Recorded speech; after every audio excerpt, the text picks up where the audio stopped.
Hello, everybody. Today I'm going to be reading Chapter 1 from Fenway and Hattie.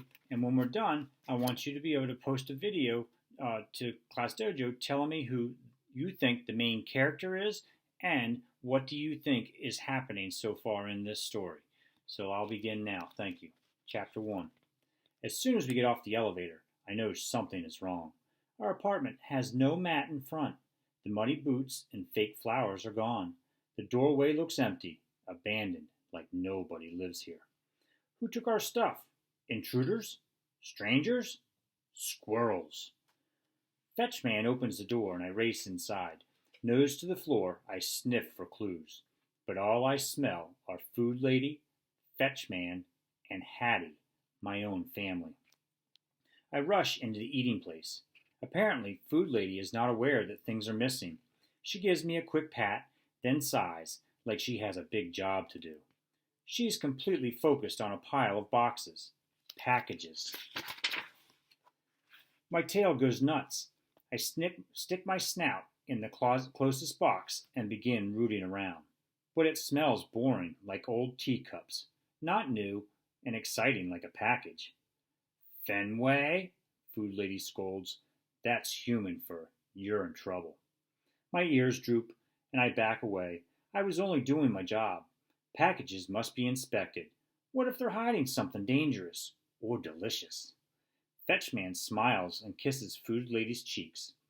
He speaks quickly and gestures a lot, like he's the happiest human in the world. What's he so excited about?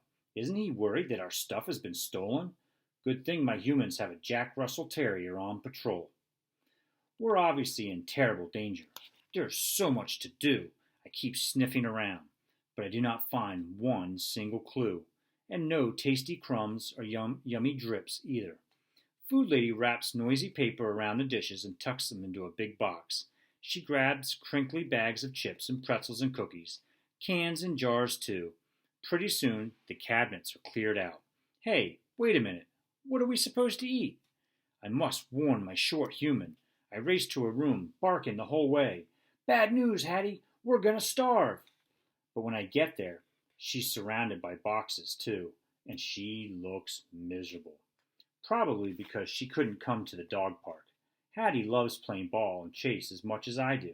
Even though I have terrible news, she forgets how sad she is when she sees me.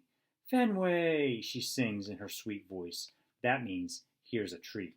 Hooray, hooray! I bark, blasting through the door. That's my Hattie, always thinking of me. I scamper over a box and hurl myself at her legs. I can hardly wait. Ah, she says with a giggle, reaching into her pocket. The treat sails into my mouth. Chomp! Wowee, that hits the spot. Hattie pats my head and gazes into my eyes, her face back to being sad. Like that was the very last treat. That's what I was saying, Hattie. We've been wiped out, I bark, probably by squirrels. Her shoulders sink with horrible realization, and I muzzle her ankle. Don't worry, your protector is here. She must be feeling worse than I thought because her dark eyes go right to the way up high shelf. She climbs onto the bed and reaches for the fuzzy toy that used to be a bear, but now is only the upper half, with one arm. Uh-oh, that means something scary is happening.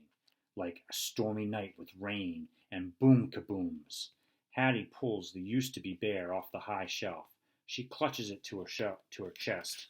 She is scared. Good thing I'm here to cheer her up.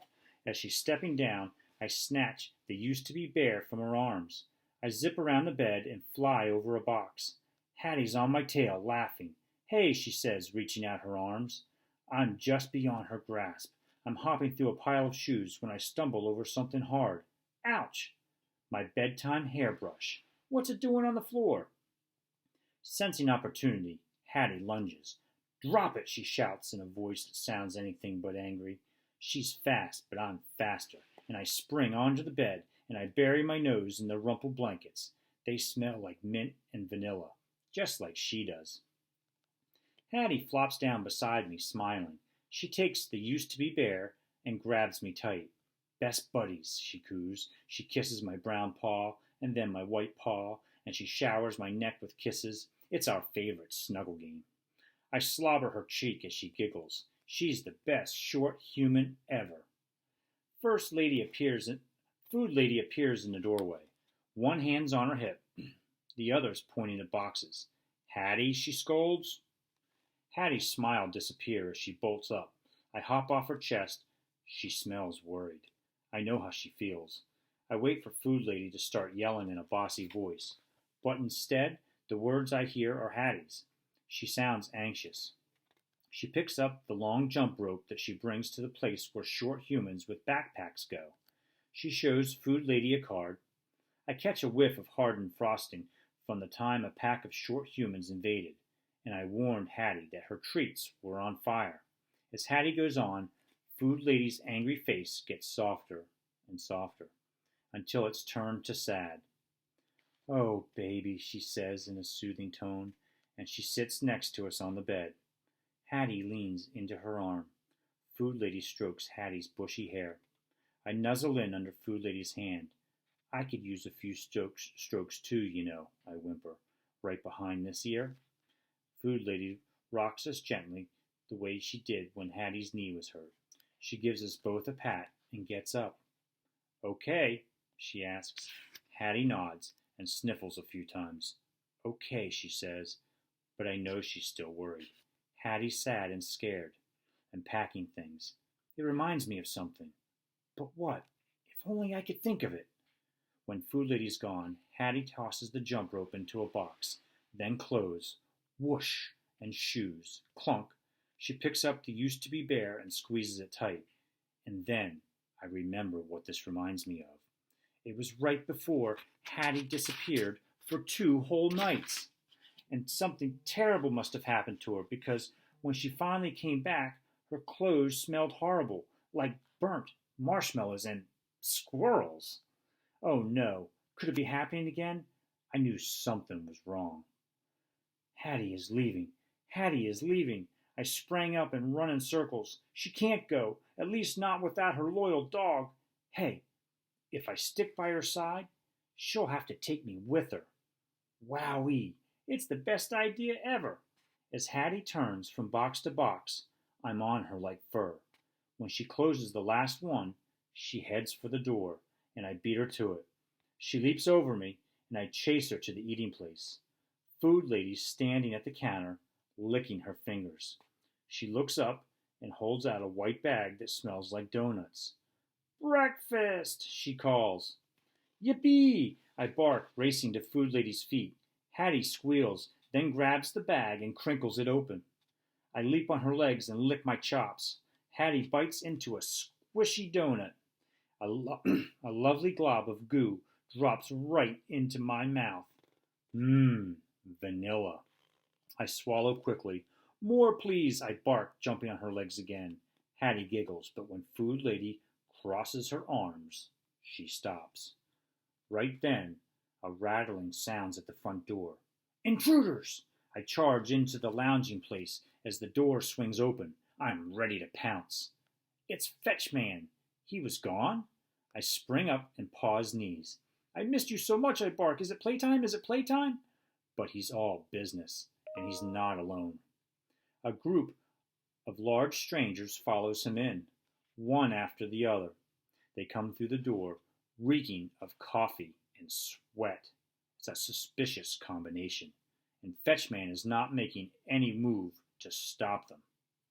"Hey, who are you? Why are you here?" I bark, lunging toward them, but stopping a safe distance from the first stranger.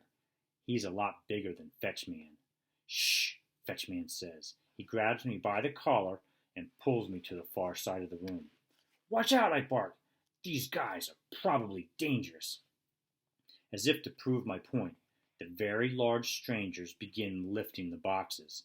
One of them takes the flashing screen right off the wall. "Can't you see? They're stealing our stuff."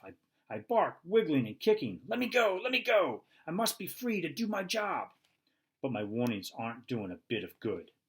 Fetchman and Food Lady just stand there watching these evil humans loot everything. "Let me at 'em! Let me at 'em! Seriously, I can take these guys." I pull, I twist. I'm desperate to get loose. I'm about to choke myself when Fetchman deposits me into the eating place.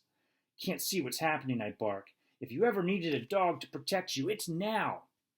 Unfazed, Fetchman snaps the gate across the doorway. I'm trapped. What are you doing? I bark. Are you nuts? I jump my highest, but I'm no match for the gate. I can't keep this up for long. My legs are getting tired, and my bark is wearing out. Danger is happening right here in our home, and all I can do is watch. And worst of all, I got separated from Hattie when I was supposed to be sticking by her side. There goes the plan. So once again, I want you to make your own video and post it up onto the dojo site telling me who the main character is and what you think is actually happening. Talk to you later. Bye.